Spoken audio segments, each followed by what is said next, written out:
Yo! Welcome to Wednesday's Revival, where we revive your creative spirits. Now today, we're going to be discussing, is the Zcam E2 S6 worth it in 2023?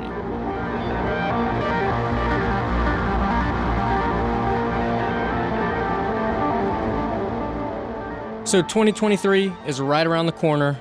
Obviously, we've already reached fall. Spooky season. So 2023 is right around the corner, and maybe you are preparing to buy a new rig. If you're about to drop some bucks to buy a videographer friend of yours a new camera, don't know. If you are about to buy your friend a camera, we should become friends. So yeah, if you're looking at buying a new camera or getting a new camera for employee, friend, whatever it may be, let's take a look at the Zcam. So I'm going to kind of go over the pros and cons of the Zcam. The cons, I'll either have a way to fix that con or another camera that won't have that same downfall. But first, we're going to start with the pros for the Zcam. Up first, what I've written down, 6K 30. So that means it can do 6K up to 30 frames per second, which is already above a lot of the cameras out there right now. 6K is kind of like that new standard in a sense. That's where kind of all the cinema cameras are shining, because everyone wants to get into that 6K filming, and it's not for the purpose of playing it back in 6K, because nobody's going to be watching that. It is the fact that you can downscale it to 4K and it'll make it look even better. So the Zcam does 6K. Not only can it do 6K up to 30 frames, there are workarounds if you're filming internally to a CFast card that you can just have a different aspect ratio basically, and you can do like up to 6K 40 frames, 6K 50 frames.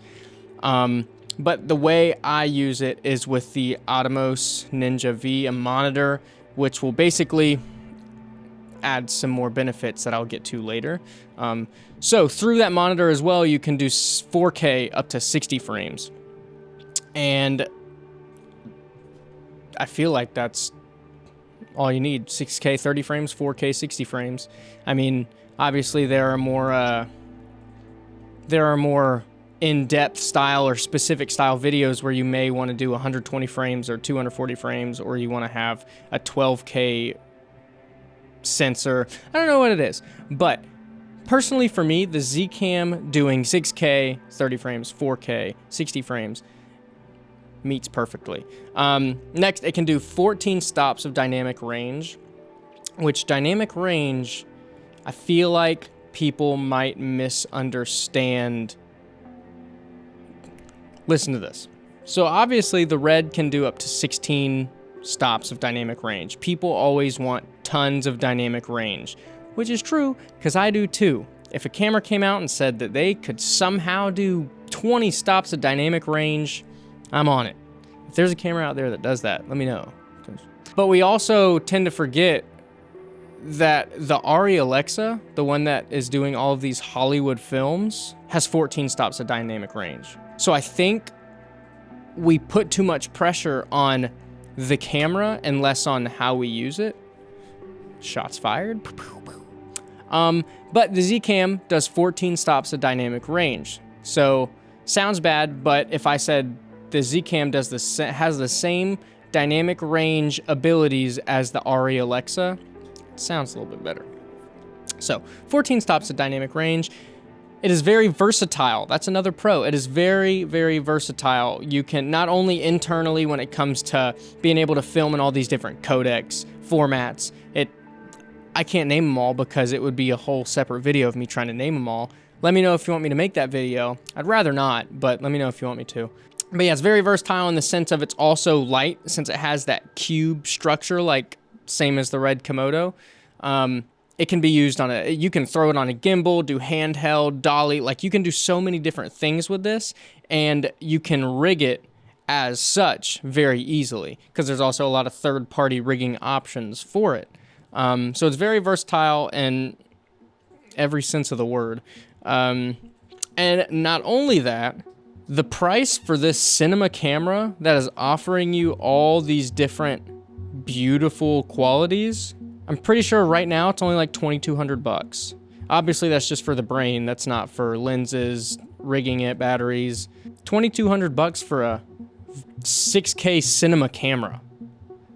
That's ridiculous. The Sony FX6 is right around that $5,000 to $6,000. Red Komodo is right around that $5,000 to $6,000.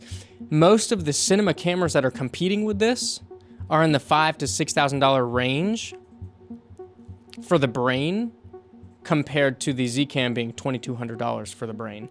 Now, obviously, the FX6 is pretty much run and gun. Once you buy the thing, once you buy the camera, you just need a lens and then some memory, and then you're good to go. But I think I rigged this thing out completely. I think I did it.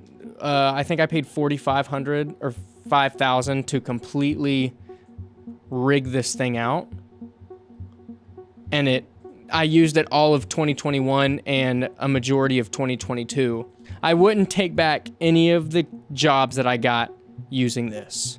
This was my entryway into the cinema camera world, and I still use it. Even with my Red, I still use it. There are some times when I use the Zcam as the main camera. Internally, the Zcam captures 10-bit color, which is great. It's great. But when you pair it with an HDR monitor and record through the monitor, you can get 12-bit color out of this thing.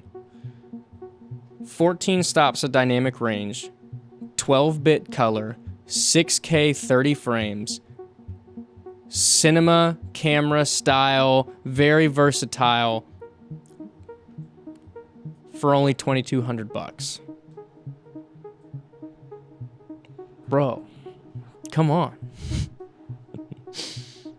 This thing is great. I only have 2 cons for it, because the other cons I had, they fixed. One I talked about in a previous video was I didn't know when you started recording internally, if like the camera died, it deleted that file. Like if the camera died while you were recording, it completely deleted that file. No longer. They have fixed it. That was one of my only big problems with it. So the only 2 other, I guess, downfalls would be, one is the built-in monitor. If you get this camera, you're definitely going to want to get a monitor of some sort, because they give you a little baby screen that's like 1 inch by 1 inch.